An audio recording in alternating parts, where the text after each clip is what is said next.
Rich and I are going to begin a new series this evening. We've been thinking under the broad title of The Faith for Our Times. We've been thinking of the God that you need to know and who he is and what he is like. We've looked at the statements of Jesus, I am, under that heading of the God you're looking for. Well, we've been doing that because we're aware that a number of people are seeking to know more about Jesus, more about the message of Jesus, the Bible's message. And sometimes we're aware, though, and maybe you would say, I experienced that. You might even say, I'm experiencing that. Sometimes that interest can stall, can come to something of a halt. And we want to look at why that might be. So we want to ask the question over, as a banner in a sense, over this series, what's holding you back? What's holding you back from making progress into faith in the Lord Jesus? We're going to begin this evening by thinking about whether you can be too busy to believe. Too busy to believe. We won't stay particularly with it, but that story that we read, that account in Luke's Gospel, chapter 14, verses 15 down to 24, Jesus tells a parable. He's amongst some religious leaders, and he's in the home of a prominent Pharisee by invitation. So you might say, on the surface, there's an interest there. If we were to put it into our own terms, they've come along to church, or they've tuned in online, and there's a degree of interest being shown, and yet Jesus knows that that interest is perhaps only skin deep, or it's only there for their own purposes or reasons. And so he tells a parable of a great banquet. A certain man was preparing a great banquet, and in those days what you would do is, you would say, I'm going to have a banquet, do you want to come? And people would say yes or no, and generally if it was an important person, they would be glad to say, yes, I'll come. And then when it was all ready, they would send the messengers out to say, it's ready, it's dinner time, now it's time to come. Well, he tells the story of someone who has invited many guests. You see, God is tremendously generous. If we think of him as some kind of cosmic meanie, we have got the wrong impression entirely. He is wonderfully kind, wonderfully generous. Many people have been invited. And when he tells his servants to go and tell them everything's ready, now's the time to sit down and to enjoy.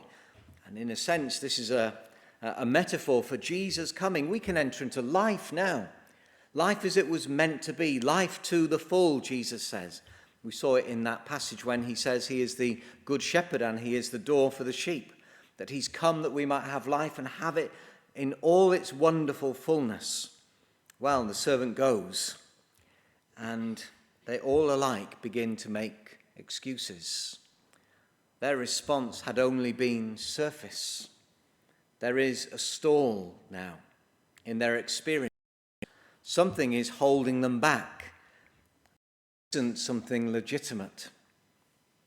In the parable, Jesus says they all alike began to make excuses. And the excuses are quite laughable. I've just bought a field and I must go and see it. Presumably because it won't be in the same place tomorrow morning. A field is a field is a field.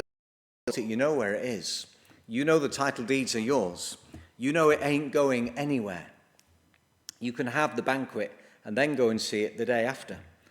And I've just bought 5 yoke of oxen. I'm on my way to them out. Well, what kind of numpty are you? Haven't you tried them out before buying them? Didn't you at least get them to walk where they were being sold, that you can make sure that none of them... Didn't you ask them to be hitched up so that you could see that they had been trained sufficiently that they're not going to be pulling one against another? Of course he would have done so. Do you need to go now to buy them out? No, of course not. This is a pretty lame excuse. The third one probably brings a smile. I've just got my... so I can't come. I don't want to explore that too much, because there may be a certain amount of assumptions going on as to why that would be the case. But here is the deeper thing about that one. the person giving the banquet is wonderfully generous. I've just got married. Well, you wouldn't have got married just on the off chance, in between receiving an invite and then the time when it was ready for you to go and eat. Could have said at the time, oh, I'm getting married in the next few days. Is this a +1 invite? Will I be able to bring my wife? And the person may have said, no ring, no bring. Well, there will be a ring, so it can be a bring. It's a tremendously weak excuse. I've just got married, I can't come. Excuses. Excuses. Some people say they're too overwhelmed to follow Jesus. But maybe for some, this parable is what they need to think about. Because in reality, it's an excuse. Oh, my life is too busy to begin thinking about Jesus. I can't have all that stuff going on as well. Thank you very much. And you know in conversation that's not really how it is. I'm not going to press that this evening. I want to move on from this. But if that's you, then you'll know that it's you this evening. We know when we're making excuses. Please do be honest with yourself if that is the case. We can make excuses and then attribute the cause to someone else. Jesus would make my life way too complicated. I'm overwhelmed as it is. Really, translation that says, I can't be bothered. I really don't want to. It's your own version of, I've just got married, so I can't come. But overwhelm is, at the same time, a very real thing. From a book called Overwhelmed, I'm going to read you something that the author Bridget Schultz said. She describes it like this. She said, this is how it feels to live my life. Scattered, fragmented, and exhausting. I'm always doing more than one thing at a time and feel I never do any one particularly well. I'm always behind and always late, with one more thing and one more thing and one more thing to do before rushing out the door. Entire hours evaporate while I'm doing this stuff that needs to get done. But once I'm done, I can't tell you what it was I did or why it seemed so important. I feel like the Red Queen of Through the Looking Glass, on speed, running as fast as I can, usually on the fumes of 4 or 5 hours of sleep, and getting nowhere. Maybe you can relate to that. Perhaps Bridget Schultz is your pseudonym, your pen name, who knows? But it feels like for many that is life today. And it's not the making of excuses, it's just a plain, straightforward description of how things are in our minds and in our lives. Well, with that in mind, I want to read you a few verses from a few chapters just back from where we are in Luke's Gospel, towards the end of chapter 10. There's a short account that focuses on the experience of two friends, good friends, of Jesus. One of them is called Martha, and the other, her sister, is called Mary. Famous passage. If you've read the Bible, if you've read any of the Gospels, if you haven't, well, it's going to be fairly self-explanatory, but let me just read it to you. It's Luke 10, verse 38. If you've got a church Bible, it's page 1040. As Jesus and his disciples went their way, he was always traveling in Luke's Gospel. He came to a village where a woman named Martha opened her home to him. She had a sister called Mary, who sat at the Lord's feet listening to what he said. But Martha was distracted by all the preparations that had to be made. She came to him and asked, Lord, don't you care that my sister's left me to do the work by myself? Tell her to help me. Martha, Martha, the Lord answered, you are worried and upset about many things, but few things are needed, or indeed only one. Mary has chosen what is better, and it will not be taken away from her. A couple of chapters previously, Jesus tells one of his most famous parables, the parable of the sower. A man goes out to sow seed. It lands in different ground, hard ground, can't penetrate. The birds come and eat it up. It says it's like the devil taking the message away out of people's minds. Some of the ground was very shallow, where the seed went in, it sprouted, but as soon as the sun came up, because it had no roots, couldn't get to the moisture, it just shriveled up. Some actually went down deep and bore good fruit. But the one in between, number 3, in a sense, out of those 4, is one that begins to grow, but it's in a place where there's lots of weeds. And as it grows, it gets choked by the weeds. And Jesus says, those weeds, they're the cares, the worries of life, seeking after riches, just the overwhelm of life's experiences, perhaps. And there is a very real sense, I think, in his words to Martha here, where he is between the lines saying to her, Martha, you're in danger of realizing in your life the third of those 4 in the parable of the sower. You aren't the 4th fruitful. You're in danger of those weeds strangling the life out of you. You are worried, the cares, the worries of life, and upset about many things. The attraction that many people have to Jesus and the message of the Bible about him, it may very well be real. And if that describes you, that's a good place to be. But the state of overwhelm is at least as real again. And some might legitimately be saying, I just don't know that I can take it further forward right now because there's just too much going on. I am interested, believe me, I'm not making excuses. I'm not like those guys in that parable. You won't get me saying that. I didn't buy a field, but if I had, I wouldn't worry about it for a day or two. But I am concerned that I'm just struggling to get through life as it is. And I realize just in the little I've thought and read and listened to about Jesus that this is big stuff. And I don't know that I can keep those things together. Who needs Jesus in your life if it's going to make it that much more complicated? I don't feel, some might say, that I've got the necessary space for him. Well, I'd like to read you a few other verses in the New Testament. And again, it concerns Martha.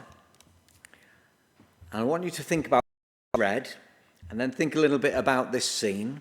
And we're going to work through some of the implications from putting the 2 back to back. So different Gospels. The first was Luke.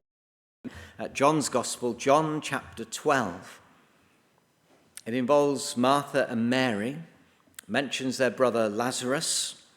It mentions Jesus. Mark tells us whose home they're in. It's not Martha's home this time. They're in the home of a man named Simon, but not Simon the Pharisee. This is Simon the leper. My assumption is he's Simon the former leper, but people would have known him as Simon the leper who got healed by Jesus.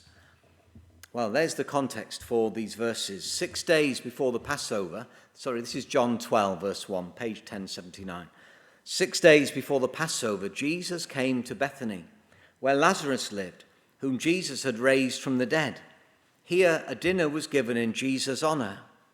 Martha served, while Lazarus was among those reclining at the table with him. Then Mary, Martha's sister, took about 1/2 liter of pure nard, an expensive perfume. She poured it on Jesus' feet and wiped his feet with her hair, and the house was filled with the fragrance of the perfume. It's the same Martha.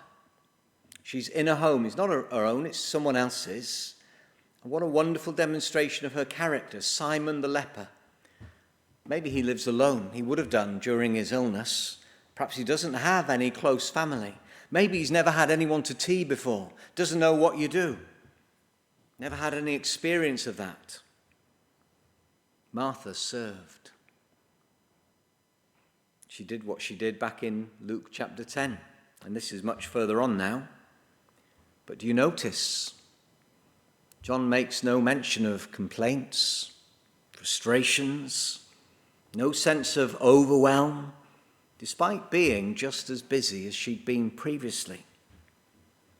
So what's changed? How do you get from that one into the other? That's what I want us to think about for the rest of our time this evening.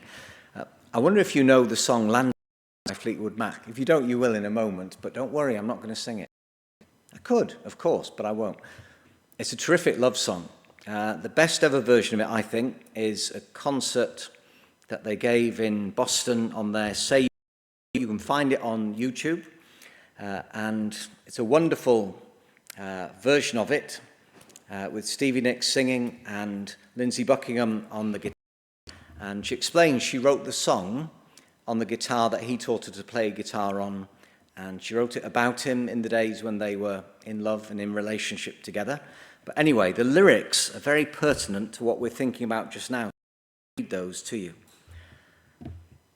It dates from about 1975, but this is like late 1990 when she was singing. Maybe she's adjusted the lyrics ever so slightly from when she was a younger lady, but generally speaking, this is how it goes. I took this love and I took it down. I climbed a mountain and I turned around and I saw my reflection in the snow-covered hills till the landslide brought me down.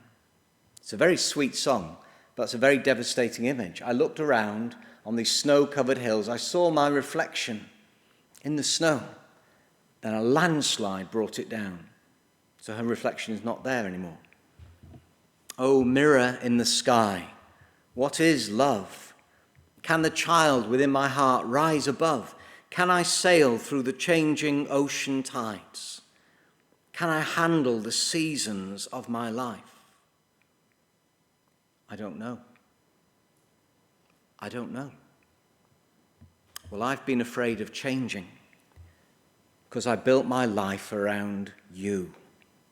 But time makes you bolder. Children get older and I'm getting older too. Yes, I'm getting older too. I've been afraid of changing because I built my life around you.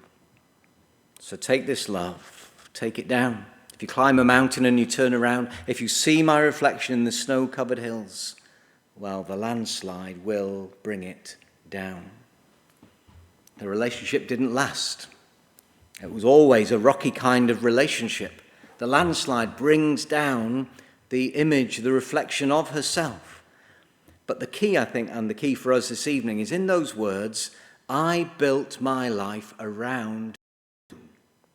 Lindsay, you were everything to me. Everything about in my mind, in my heart, everything about my desires, everything about how I could see life before us. You were going to be my Silver Springs. You were my everything. I built my life around you. Well, responsibilities, relationships, opportunities, demands, they can all be entirely legitimate. And life is what it is because we all have. But those words tell us, in a sense, all we need to know about the problem that Martha was experiencing and that you and I might not be strangers. I built my life around you. I put you on a level that was so high that when things failed, the landslide collapse, no more reflection of me. That problem was expressed with tremendous insight by an atheist, David Foster Wallace. I've quoted from him before, but I'll do so again this evening. He struggled with mental health issues and ultimately ended up taking his own life. But in a commencement address in a college in the States once, he said this atheist man. He said, here's something else that's weird but true. In the day-to-day trenches of adult life, there's actually no such thing as atheism. There's no such thing as not worshipping. Everybody worships. The only choice we get is what to worship. And the compelling reason for maybe choosing some sort of God to worship is that pretty much anything else you worship will eat you alive. If you worship money and things, if they're where you tap real meaning in life, then you'll never have enough. Never feel you have enough. It's the truth. Worship your body and beauty and sexual allure, and you will always feel ugly. And when time and age start showing, you will die a million deaths before they finally bury you. Worship power, and you'll end up feeling weak and afraid. and you will need ever more power over others to numb you to your own fear. Worship your intellect. Being seen as smart, you'll end up feeling stupid, a fraud, always on the verge of being found out. How does that help to explain the change in Martha? Well, it comes back to what Jesus said to her when she was struggling. He points to Mary and says she's chosen the better part. It's not going to be taken away from her. Well, what's the better part? Is it a more minimalistic take on life? Don't have so many things in your home. Then you won't be struggling like that. You won't have to be dusting them all before someone comes round for a meal. You won't have to get all flustered and hot and bothered and overwhelmed. Buy less things, you'll have more time for things like spirituality. Or have less friendships. Some people are very high maintenance. Choose your friends wisely, but don't choose too many. Don't have kids. All sorts of ways of minimizing your life. Mary's only going after one thing, Martha. You've got far too many things going on. Slim them down. I don't actually think that was what Jesus meant. Sometimes you simply cannot jettison things because people matter. Jesus and his disciples mattered. It mattered for them to be able to have food together in the home. Jesus is not saying, it's all right, we came here to fast, Martha, you don't need to worry about that. He and his disciples eat regularly throughout the Gospel of Luke, in the home of a Pharisee, in the home of other people, Martha's home, with Zacchaeus and so on and so forth. He's not saying food doesn't matter. Would he have said to her, Martha, just let Simon the ex-leper sort it out? Well, she wasn't grumbling on that occasion, was she? What was his meaning? Because you can't jettison those things. You can't say, well, we've had 3 kids and they're actually tearing me to pieces. Can we put them back where they came from? No, you can't. You've got this job and it's just got so busy, but people are relying on you. Can you just put your hands in the air and say, sorry guys, I'm out of here. I'm just taking the next month off and, well, so be it. Sometimes you have to if it's a health issue, but sometimes you can't lay things down, can you? And I don't think Jesus is saying to Martha, you've got to find a way of working out how to lay certain things down. Can't you just get some ready meals, woman?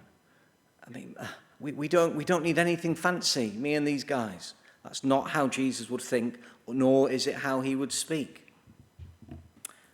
I think the answer is in some words, actually, that we find in one of the letters in the New Testament written by a man named Paul.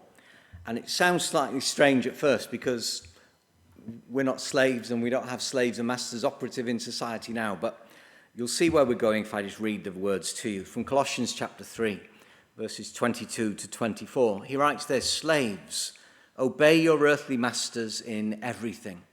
And do it not only when their eye is on you and to curry their favour, but with sincerity of heart and reverence for the Lord.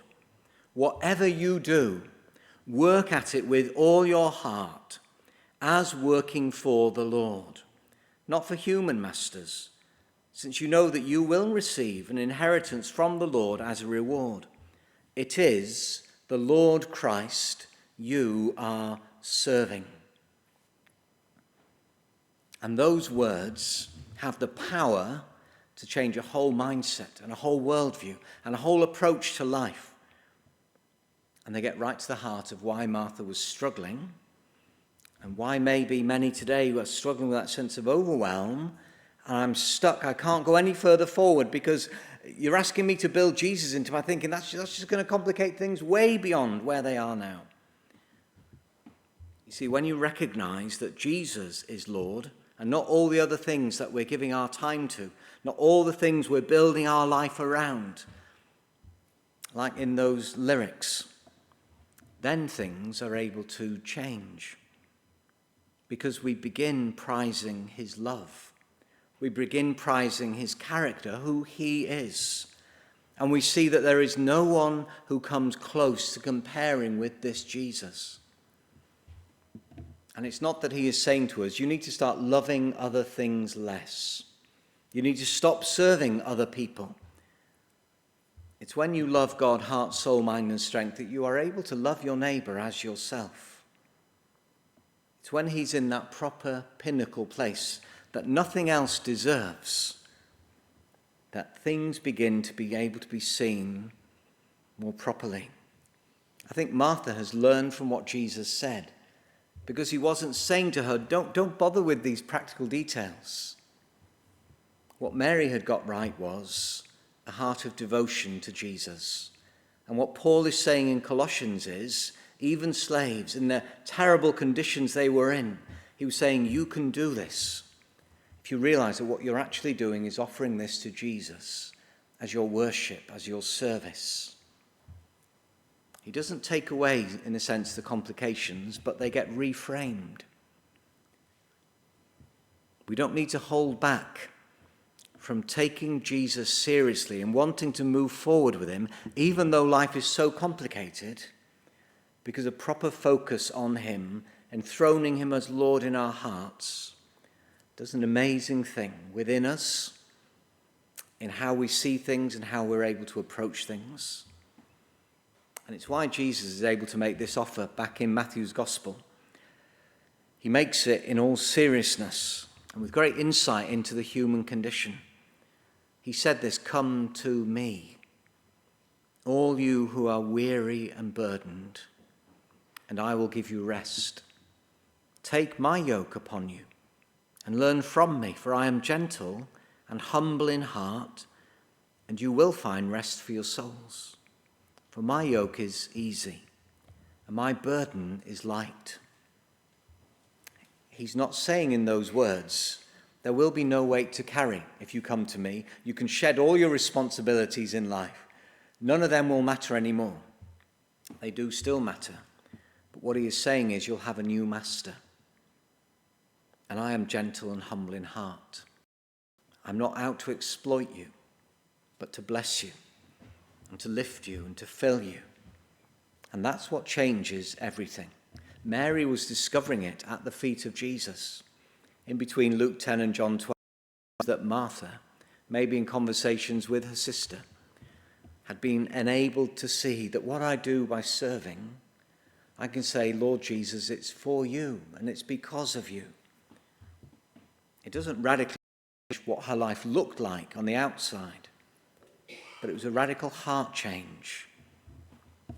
And this invitation of Jesus remains open today, thinking seriously of who he is, what the message of the Bible is concerning him, how we need to know him, how he offers life to us, forgiveness of our sins, mercy and goodness. He offers rest for our souls. His yoke is easy. His burden is light. Jesus says, come to me. Come to me. Well, may he bless his word to us this evening.